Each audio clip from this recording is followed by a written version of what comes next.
Divine Grace, Sri Prahladananda Swami, Srila Prabhupada Ki Jai, Lord Premanande, Slava Zabrani Bhakti, Slava Shri Guru Shri Gurani, Om Vishnu Padaya, Krishna Prasthaya Bhutare, Srimati Bhaktivedanta Swami Namane, Namaste Saraswati Deve, Korvani Pracharne Nirvishesha, Shunyavadi Paskatya Deshanane, Om Agyana Dvanadasya Giranjana Salakaya, Sumritam Yena, Tasmai Shri Gurave Namaha, Shri Chaitanya Manobhishtam, Savitam Yena Bhutale, Swayam Rupa Tadamayam, Tadati Swapadantikam, Vandeham Shigro Shiyuta Pada Kamalam,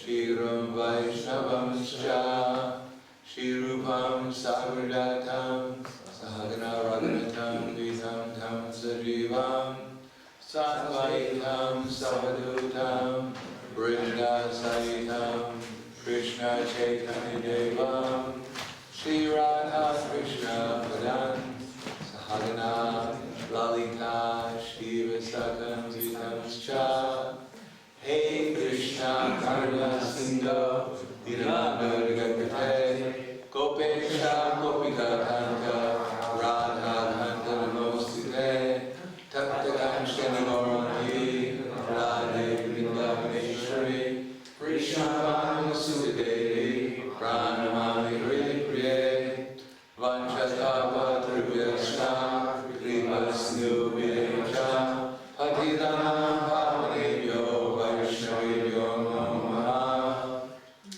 Shri Krishna Chaitanya Pranitananda, Shri Radha, Shivasadi Gaur Bhaktivinoda, Hare Krishna, Krishna Krishna, Hare Hare, Hare Rama, Rama Rama, Hare Hare. Om Namo Bhagavate Vasudevaya. Om Namo Bhagavate Vasudevaya. Om Namo Bhagavate Vasudevaya. Om Namo Bhagavate Vasudevaya. Om Namo Bhagavate Vasudevaya. Om Namo Bhagavate Vasudevaya. So reading from the Bhagavad Gita today, chapter 18, Perfection Renunciation, text number 11. Ihi dehamrita sakyam yaktum karma sheshataha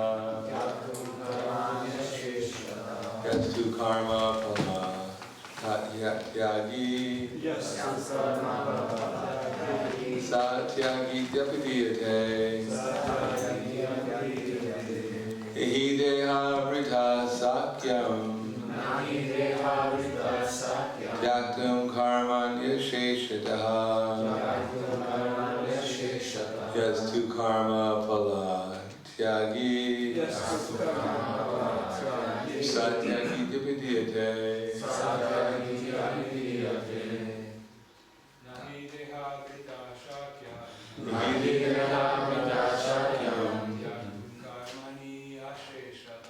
Yaktum karma nisheshara Yastu karma paratyagi Satyavidya vidiyate Nahi deva vrita shakyam Yaktum karma nyasheshataha Yastu karma paratyagi Satya vidya vidiyate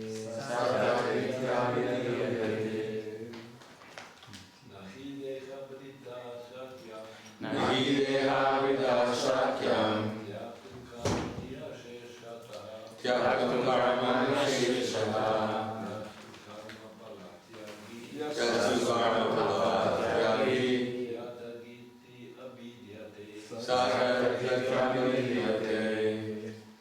Ladies.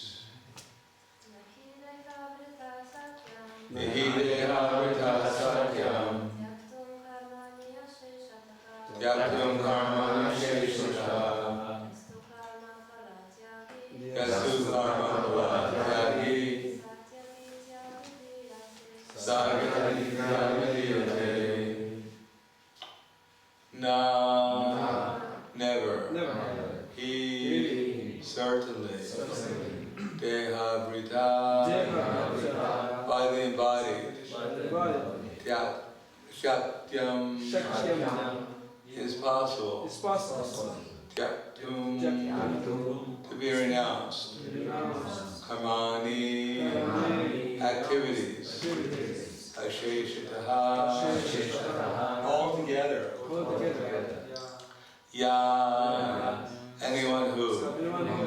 To, but. Karma, of work. Phala, other result. Tyagi, the renouncer. Saha, he. Tyagi, the renouncer. Iti, thus.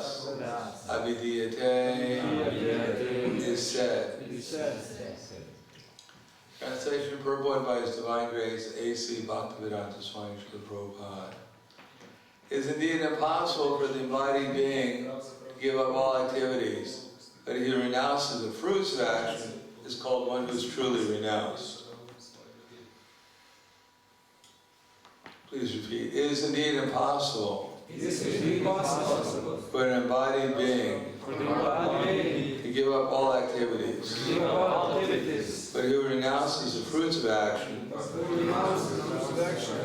is called one who is truly renounced. Purport. It is said in Bhagavad Gita that one can never give up work at any time. Therefore, he who works for Krishna and does not enjoy the fruit of results, who offers everything to Krishna, is actually a renouncer. There are many members of the International Society for Krishna Consciousness who work very hard in their office or in their factory or some other place, and whatever they earn, they give to the society. Such highly elevated souls are actually sannyasis and are situated in the renounced order of life. It is clearly outlined here how to renounce the fruits of work and for what purpose fruits should be renounced. Ihideha brita sakyam tyaktam karma sheshitaha yastu karma phalam tyagi sa tyagi tipadiyate. It is indeed impossible for embodied beings to give up all activities, but he who renounces the fruits of action is called one who is truly renounced. Namo Vishnu Padaya Krishna Prastaya Budaya Srimati Bhaktivedanta Swami Namane Namaste Saraswati Deve Gauravani Pracharne Nirvishesha Shinuvadi Pasachadyade Sakarna. This 18th chapter is a summary of the Bhagavad Gita. And Bhagavad Gita primarily aims at giving up the material concept of life.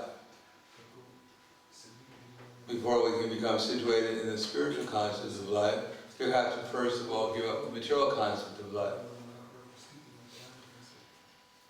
We can't love the material nature, which is born out of illusion, out of our illusion that we're competitive to Krishna, at the same time love Krishna. Either we decide that we're going to try and love Krishna and serve Krishna, or we have to serve the material senses and mind. Now, sometimes people want to give up activities because they're troublesome.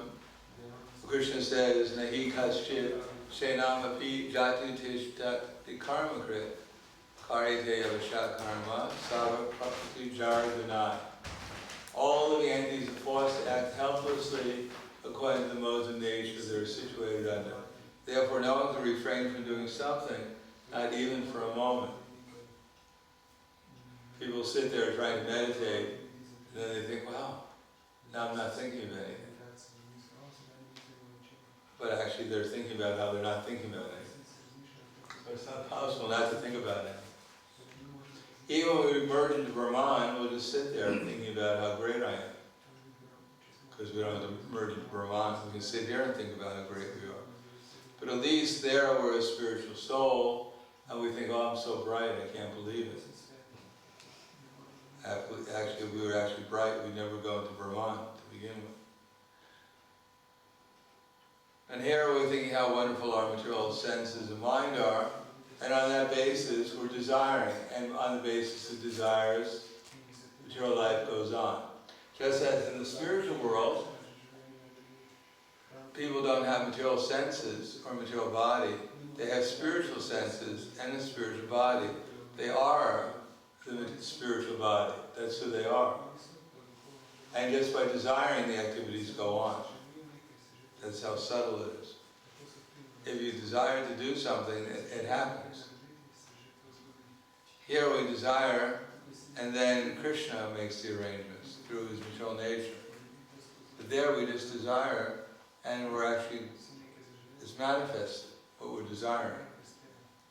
So that's quite, we're not really used to that. Here I may desire to raise my arm, but it may not go up, because it's up to the Krishna whether or not my arm gets raised. Although, generally speaking, there is a reciprocation between our desires and the Supersoul. But as our desires are incessant, so the material nature is constantly moving.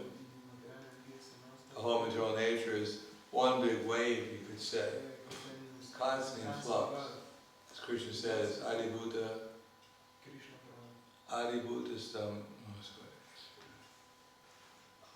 Shirabhava Purushastra Vidaivitam Adi Jagnaham Evatra Dehe Deha Vritam Varam Adiyatma.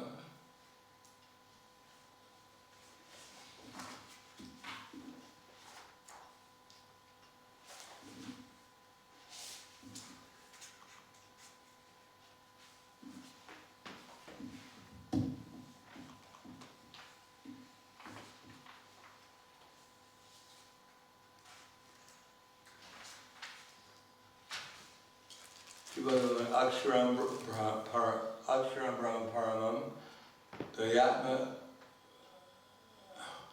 Adiyatma Aksharam Brahma Paramam Subhava Dhyatma Uchite Adijagnaham Evatra Dehe Deha Vritam Vara. Aksharam Brahma Paramam Subhava Dhyatma Uchite Bhutabhava Bhavakara Visarga Karma Sangitaha. The Supreme Personality of God has said the indestructible, transcendent living entity is called Brahman. His eternal nature is called Brahman, Adiyatma, the self. Action pertaining to the development of the material body of the living entity is called karma or fruitive activities.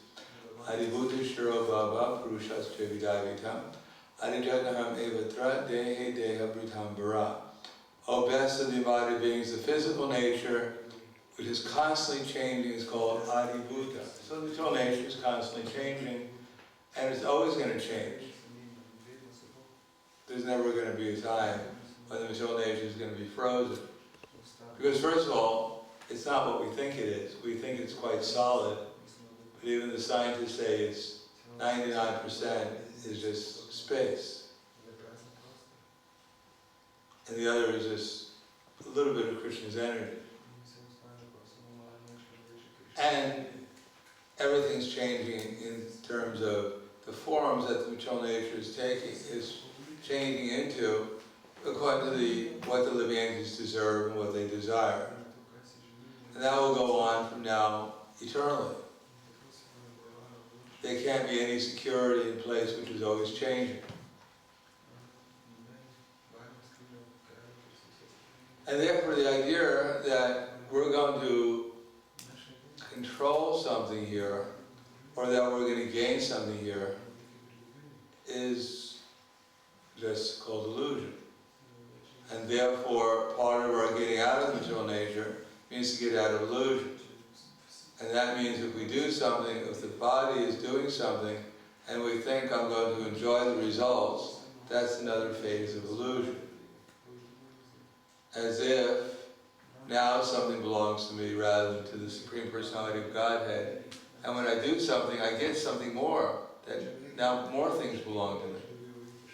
But actually it all belongs to Krishna. Because it's all his energy and he's the one who's manipulating it. Simply it's our desires that are wrong. And we don't change our desire, we don't change our conception, then we have to stay here eternally with these desires and our conception. And if we give up the conception, the mistaken conception, that we're the doers and proprietor, then Krishna can take away that illusion. And if we positively engage Krishna's resources in Krishna's service, then the process goes that much faster.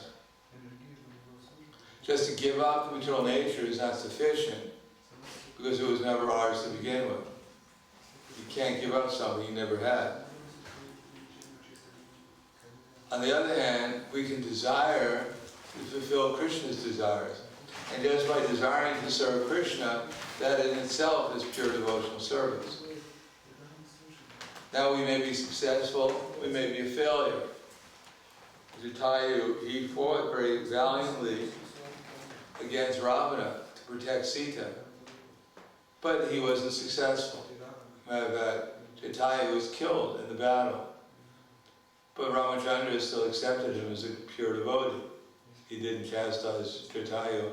He didn't tell Jatayu, people on my side always win. Why are you a failure? No, he actually performed the last ceremonial rites for Jatayu. God himself comes to your funeral and performs the rites. You know you're doing pretty good. So Lord Ramachandra appreciated the effort of Jatayu as much as he appreciated the effort of Hanuman, who was victorious. So as Krishna says, Sukha dukhe me kritva lava lavo jaya jayo jito yudaya yujasva naiva papa mahapsasi.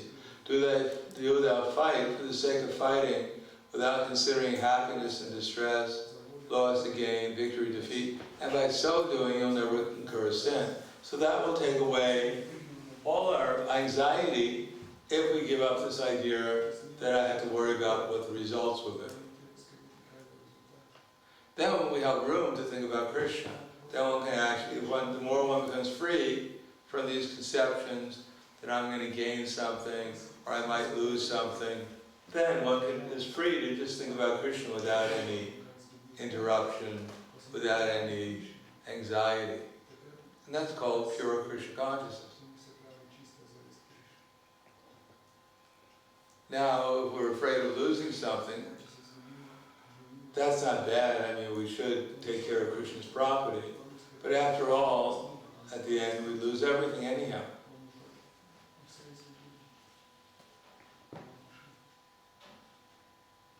And since we lose everything in a few moments from now, why should we be so in anxiety if we lose something today or tomorrow? Because we're going to lose it anyhow, including our dear body. It has to be lost at some point. So one has to cultivate this renunciation. As Prabhupada said, this is real sannyas. Not simply changing dress, but actually real sannyas is to recognize how Krishna is the proprietor of everything, and then to utilize whatever we have in his service without any attachment to gaining anything. Simply to please Krishna. And if we do that, then Krishna is pleased with our endeavor, and he brings us back to our Krishna consciousness, he reveals himself, then our spiritual life is successful. Whether our material life is going to be successful or not is irrelevant, because no one has this. The only successful material life is one that leads one to Krishna consciousness. Everything else is a failure. There have been so many Brahmas and Indras and Shivas and Chandras. They've come and they've gone. They were a big person at one time, and now no one even knows who they were. No one cares. If you were Brahma and you're in the last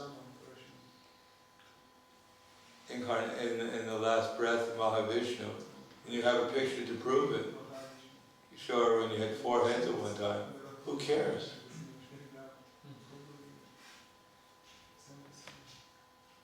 The only thing that really counts is how we perform our service, whether we have a big service or no service, how much we perform it in consciousness of Krishna with a proper attitude of pleasing Krishna. If we have that attitude and that understanding, then whoever we are, whatever we're doing, that's absolutely successful. And we have the wrong attitude, the wrong understanding, whoever we may think we are, we're just wasting our time. Therefore, Stane Stita Shuddhikatam Tanuvam Manovir, Chaitanya Mahaprabhu, he accepted when Ramananda Roy was speaking to him one verse. Ramananda Roy, he first of all presented to Chaitanya Mahaprabhu Varnashram as the goal or the means of obtaining success in life. Then he presented renunciation, karma yoga, then jnana yoga. Then he presented Brahman realization and pure working and pure devotional service. But Chaitanya Mahaprabhu said all these things are external until Ramananda Roy quoted the verse from Lord Brahma that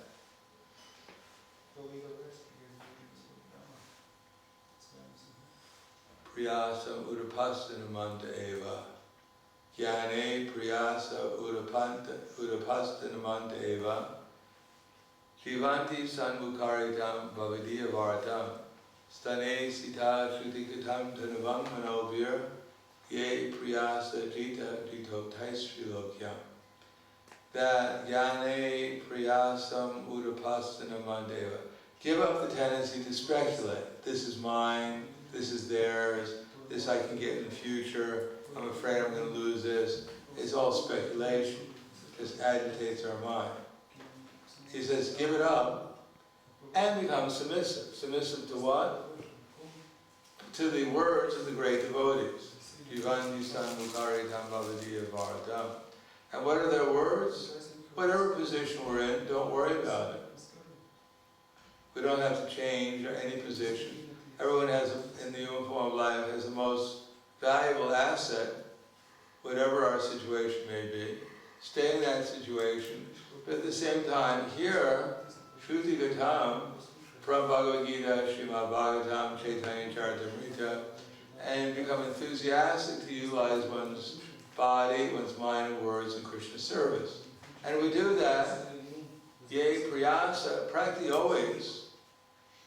Jita, conquered, jita, jito, the unconquerable Supreme Personality of Godhead, Taisrilokyam, he becomes conquered by the devotee, who utilizes whatever he was engaged in trying to please Krishna.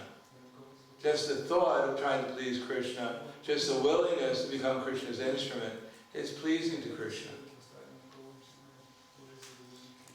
And we become convinced about that hopefully by hearing that we should do something to please Krishna. And if we do that, and Krishna is pleased, then that's real renunciation. That's real sannyas. Tyaga. So I'll stop there. Thank you. Any comments? Yes? Prabhupada is here saying how there are so many members of our society who, give everything to the society.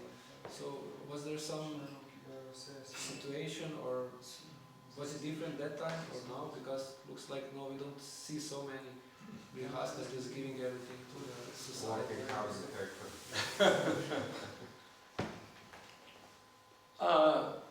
No, there weren't so many devotees at that time when Prabhupada wrote the Bhagavad Gita.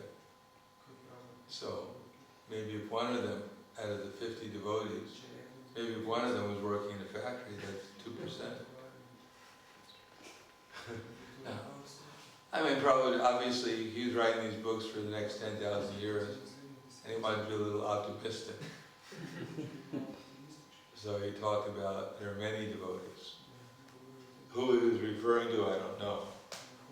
Most of the devotees at that time were living in the temple, and they were fully engaged. And the grihastas that were there, Most of them were selling spiritual sky incense or doing some other kind of service like that. So they were, the grihastas at that time, they were generally living in the ISKCON communities and giving not only percentage, they were giving everything that they were making to the community and just taking some allowance that was for their household maintenance.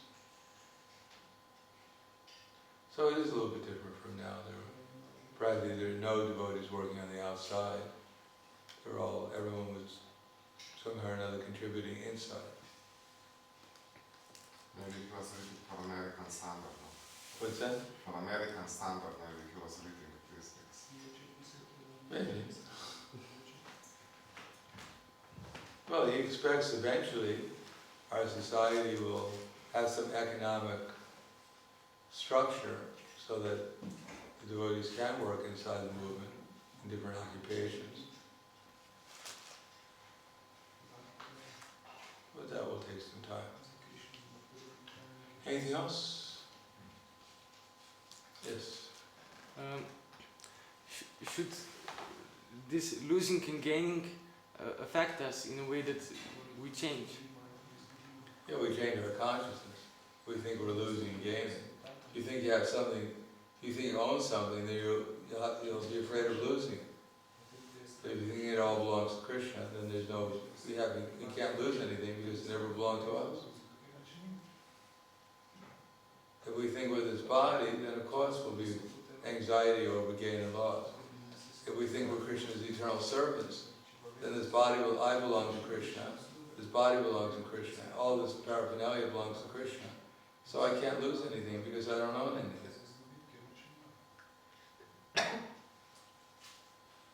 I would like to ask one thing regarding to purport of Srila Prabhupada in Bhagavad Gita as it is in 1972. He's saying that a person in Krishna consciousness acting in knowledge of his relationship with Krishna is always liberated. Therefore, he does not have to enjoy or suffer the results of his acts after that. This is a little bit different comment. And I was reading from Bhagavad Gita as it is from 1972, also written by Which Srila verse Prabhupada. is that? It is the same. Sounds more like the next verse.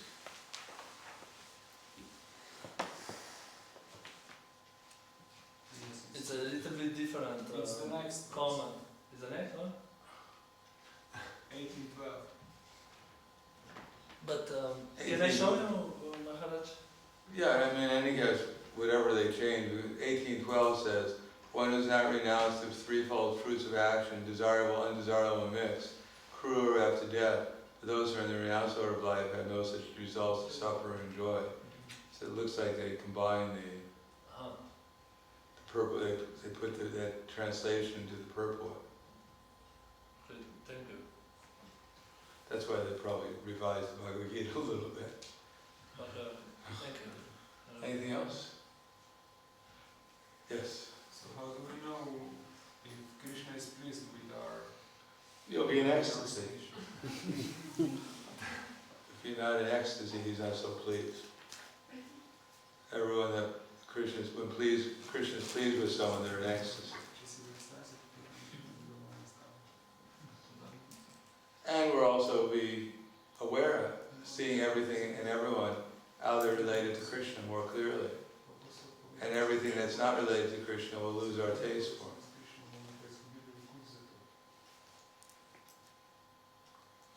Okay, thank you very much. Grantaraj Srimad Bhagavad Gita ki jai. Srila Prabhupada ki jai. Lord Prahladananda. Prahladananda Swami Maharaj ki jai.